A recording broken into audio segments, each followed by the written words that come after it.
Good morning, grade 5, and welcome to our Math 5. We are on our week 6 of our discussion.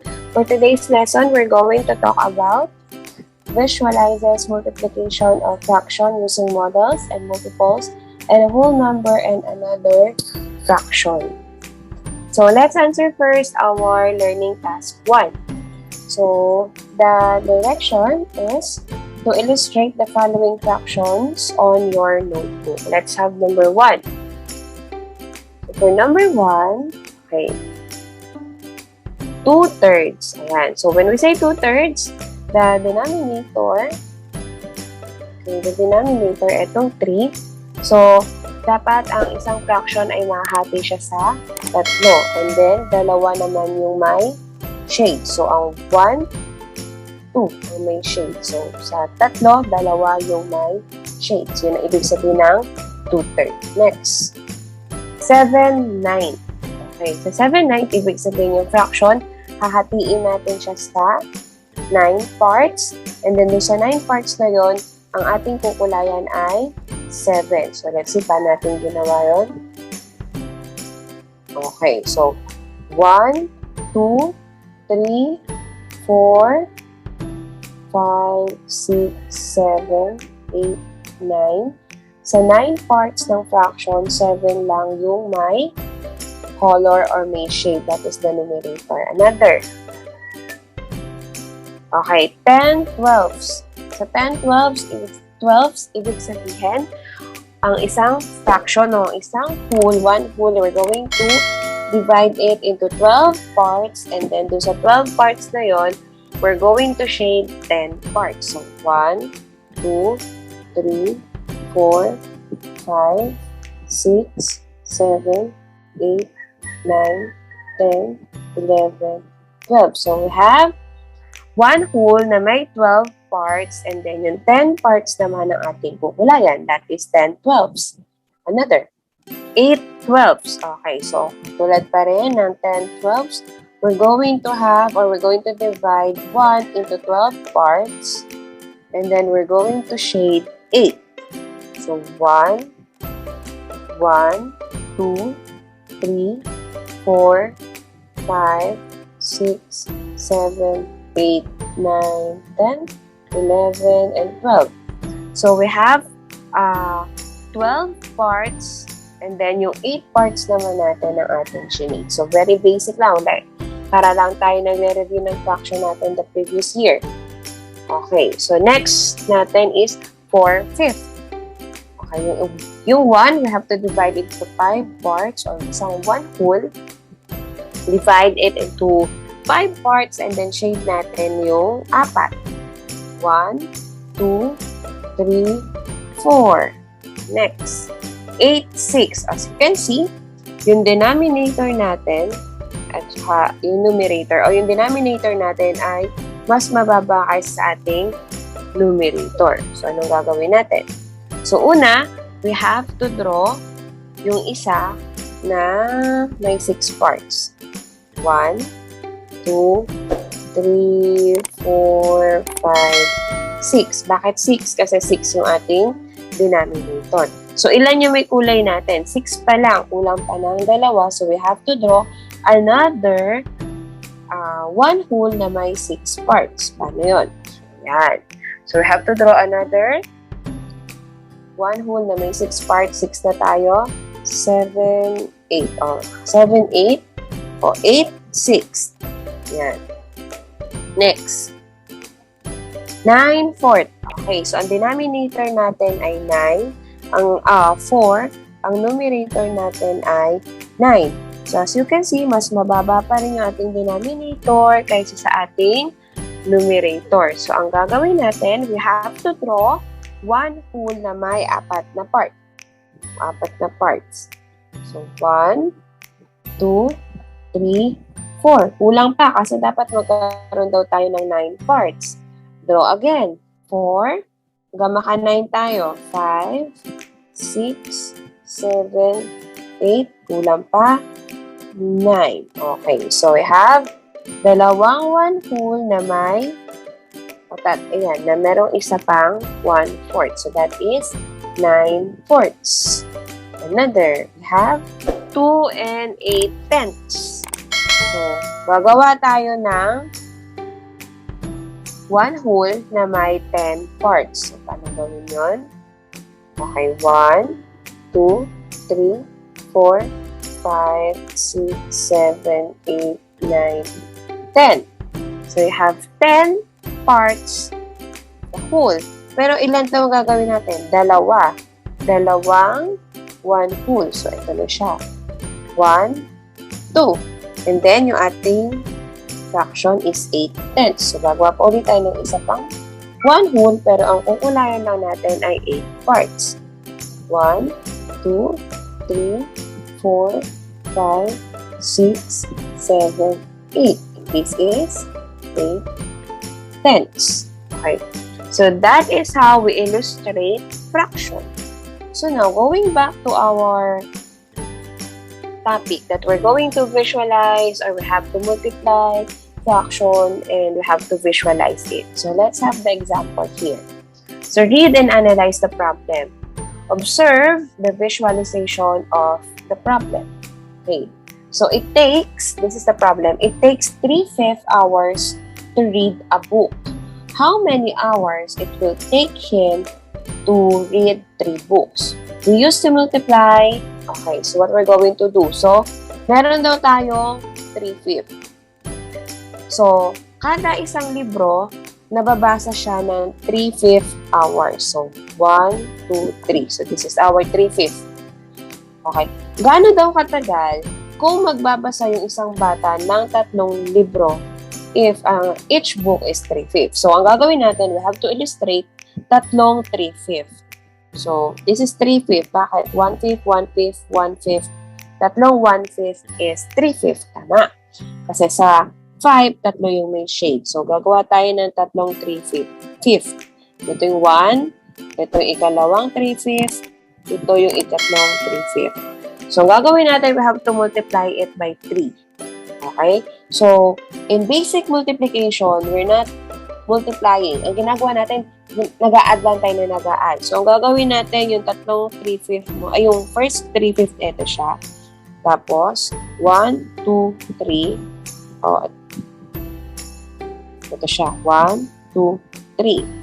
Ito naman, 1, 2, 3, 1, 2, 3.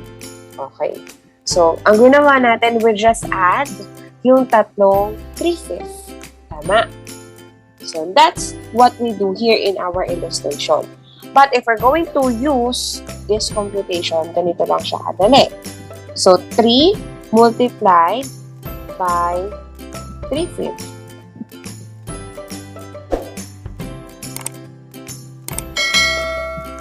Sorry.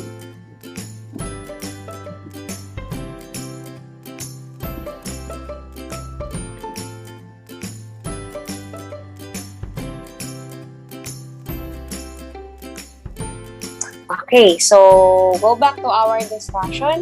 So, we're going to multiply 3 by 3/5. Okay.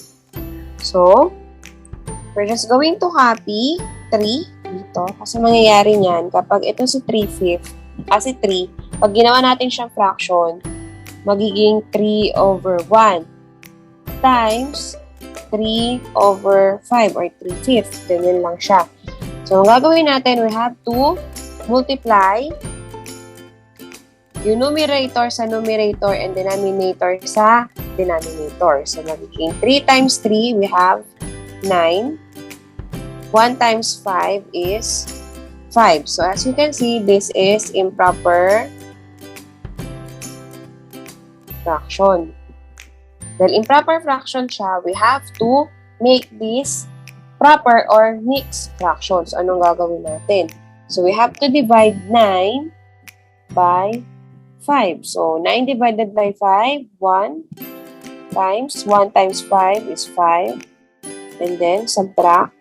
9 minus 5 is 4. And then, we have to copy 4. So, 4 gagawin natin siyang numerator. New numerator. And then, copy 5 as denominator. So, we have 1 and 4/5 as the answer. So therefore, if a child can read 3/5 of an hour to read a book, it takes 1 4/5 hours to read 3 books. Okay, so other example para mas madali. Okay, so this one, learning task 2. Visualize the following multiplication of fractions. So, meron na tayo dito visualization. All we have to do is multiply. Okay, katulad ng ginawa natin kanina. So, ang gagawin natin dito, si 3, lalagyan natin ng 1 sa ilalim. We have to rewrite this one. Kasi for number 1, 3 times 1/2. Tatlo daw na 1/2. What is the answer? So, 3 times 1/2. So, we have to rewrite 3 over 1 or times 1 over 2 or 1/2. Then you have to multiply numerator sa numerator, denominator sa denominator. 3 times 1, you have 3. 1 times 2, you have 2. So this is improper fraction. Ang gagawin natin, we have to divide 3 by 2. Paano ang gagawin natin? 3 divided by 2. So, 1 times 2 is 2. Subtract. 3 minus 2 is 1. Use 1 as your new numerator and then copy 2. So, the answer here is 1 and 1/2. 1 and 1/2. Okay? So, that is the solution. But how about pag visualize natin? So, ibig sabihin, itong 1, 2, 3, i-add natin siya. So, gawa tayo na tatlong buo ulit.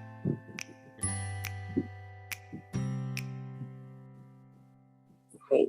So, this part, ito, mapupunta siya dito. So, we have to color this one.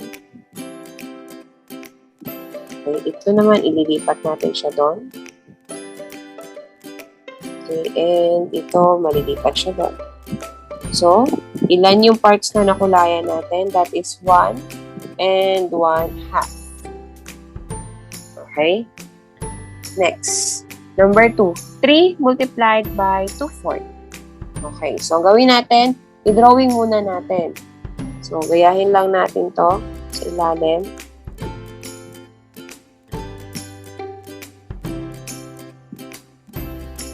Natin. Then, let's solve kung parehas. Okay, kopyahin lang natin. 1, 2, lagay natin dito. So, 1, 2, 3, 4, 5, 6. Okay? So, 6 yung inilipat natin. 1, 1, 2, 3, 4, 5, 6. So, hanggang doon yung kukulayan natin. Okay, so if we're going to count this, 1 and 1/2 din siya. So let us solve kung tama nga. So kung we copy 3 over 1 times 2 over 4 is equals to 3 times 2 is 6. 1 times 4 is 4. And since this is improper again, gawin natin siya 6 divided by 4. 1 times 4 is 4. Subtract. 1 times 4 is 2 over 4. Okay, so 1 and 2/4. Reduce 1 and 1/2/4. 2/4. Reduce natin into the lowest term. 2 over 2. 1/2. So the answer is 1 and 1/2. Okay, next. 4 times 1/3. Okay, so ito si meron daw tayong 4 na 1/3. So 1, 2, 3, 4. Ilan siya pag pinagsama-sama? So let us copy the boxes. Box din tayo. Divide it into 3 parts. We have 4 boxes. Divide each box into 4 parts or 3 parts. And then, copy natin. Ito dito. Ito naman dito. Si 3 dito. Si 4 dito. So, we have the answer 1 and 1/3. Let's see. Kapag isinolve natin ay makakuha tayo ng 1 and 1/3. So 4, lagyan natin ng 1 sa ilalim since this is a whole number. Multiplied by 1/3 is equals to 4 times 1 is 4. 1 times 3 is 3. Don't forget the fraction bar. So, dahil mas mataas yung numerator kay denominator, we have to divide 4 by 3. So, 4 divided by 3, 1. 1 times 3 is 3. Subtract 1, use as numerator, and copy 3 as denominator. So, we get the same answer, 1 and 1/3. Okay, so that is how we solve or how we multiply fraction. Next.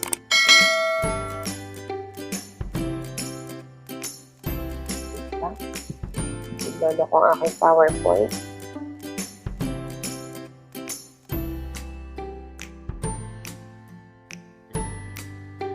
Okay. So, for learning task 3, we have to visualize the following multiplication of fraction using models and then solve. Kanina, ganun yung ginawa na natin. Okay? So, we visualize and then we solve. For this learning task 3, I'm going to answer 1 and then answer 2 up to 6, 2, 3, 4, 5, 6 in your notebook for your practice para sa inyong performance task. Okay. So, we have to multiply 7/9 by 5/8. Okay. So, ito na siya. I have already my drawing here. 1, 2, 3, 4, 5, 6, 7, 8, 9. So, this is 7/9 divided by, multiplied by 5/8. 1, 2, 3, 4, 5, 6, 7, 8. Okay, so this is 7/9 multiplied by 5/8. Okay, medyo matrabaho to kasi marami siya. Pero since pwede naman siya na ganito na lang. So you have to illustrate the fraction and then you have to solve. So how are we going to solve that? 7/9 multiplied by 5/8. Okay, so you have to multiply numerator to the numerator and denominator by denominator. Multiply. 7 times 5 is 35. Don't forget the fraction bar. And then 9 times 8 is 72. So this is the answer kasi wala namang GCF 35 and 72. Okay? So, 1 ang kanilang GCF, which is not acceptable. So, this is how you're going to do. Illustrate. You have to illustrate it first like this and then solve like this. Answer on your notebook. And then, for your performance task, okay. Illustrate and find the product. Katulad lang din siya nung sa performance on ating learning task 3. Okay, so illustrate and find the product. Thank you!